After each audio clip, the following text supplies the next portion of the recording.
Yo, what's up mga tol? Kumusta? Kamusta? So, ika-9th day ngayon ng pag-itlog ng ating drama mga tol. So, bali kahapon hindi nga tayo nakapag-vlog kasi medyo busy tayo. Pero ngayong araw na to is titignan ulit natin kung umitlog ulit yung ating drama. Well, actually kahapon nakita naman natin na umitlog kaso nga lang hindi natin na-videoan. So, ngayong araw na to bibidyoan natin, titignan natin kung umitlog ulit siya. So, bali kahapon nga mga tol, 5 na. 5 na yung itlog ng ating drama.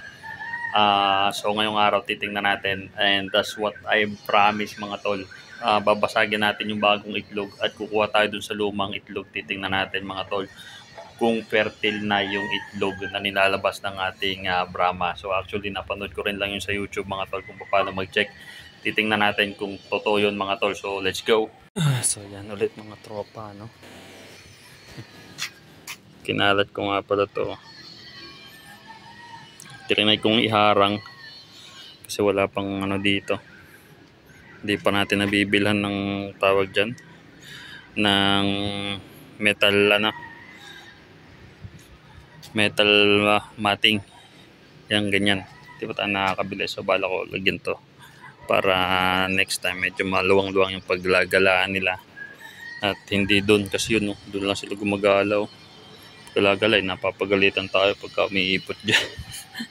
So ito tingnan natin mga tol kung ilan na yung itlog nila ngayon. So let's go. Oh, yan. So yan mga tol, sakto 6 na yung itlog na yan mga tol. So 6 na yung itlog. Ayan, ayos. So titingnan natin mga tol kung alin dyan yung bago at alin yung luma kasi nga meron namang ano yan, may tanda kung alin yung bago at kung alin yung luma.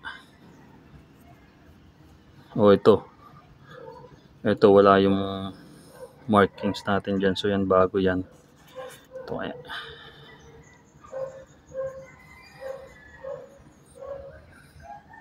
ito meron to, yan o, yung kulay pink. So luma yan. Ito meron din yung kulay pink, luma din to. Ito wala. So basically itong 4 na to yung may markings. So ang gagawin ko, kukuha ko isa dito, tapos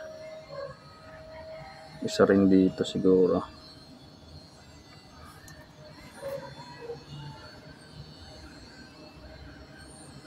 Ito pala yung bago. Ito yung luma. Ito yung bago. Ito bago din. So yan, ito mga tol. Try natin basagin to mga tol. Let's go. Yan.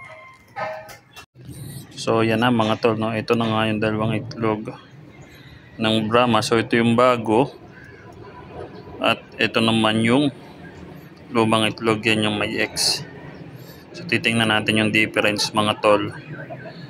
Kung ano ba, kung fertile na yan or what. So ito muna yung babasagin ko mga tol. So dito medyo mahirap lang at wala tayong cameraman. Teka lang, try ko set up. So yan mga tol, ito yung luma yan. So babasagin ko to mga tol. Tingnan natin kung anong itsura ng kanyang egg yolk, kung fertile ba o ano. Ay, syuhada.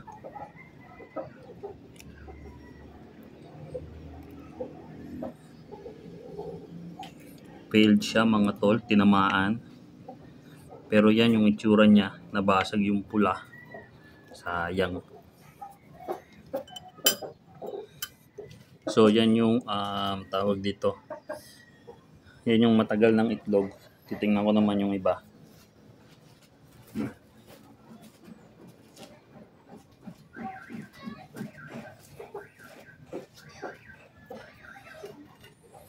So yan o, may puti-puti na rin naman. May puti-puti na rin siya. So titingnan naman natin ngayon mga tol is etong bagong itlog. Let's go.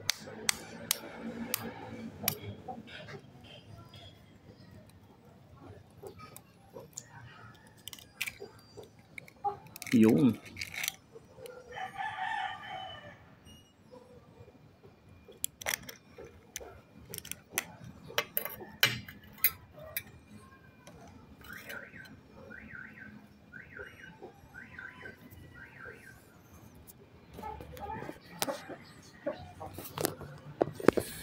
So yan yung pagkakaiba niya mga tol. So ito yung bago, ito yung luma. Yan o.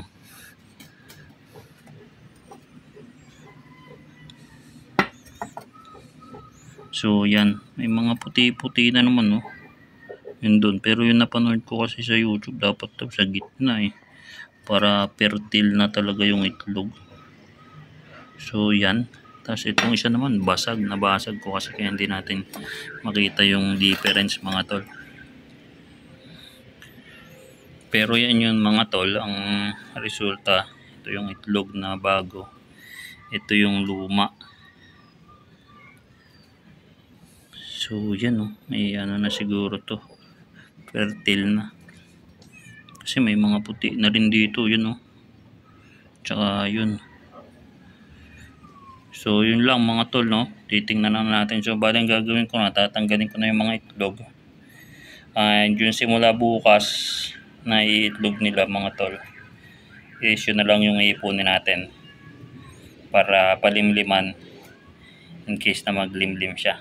So yun lang, hanggang dito na lang mga tol ang video natin sa araw na to. Again, ito ang anak ng inay. Ingat mga tol.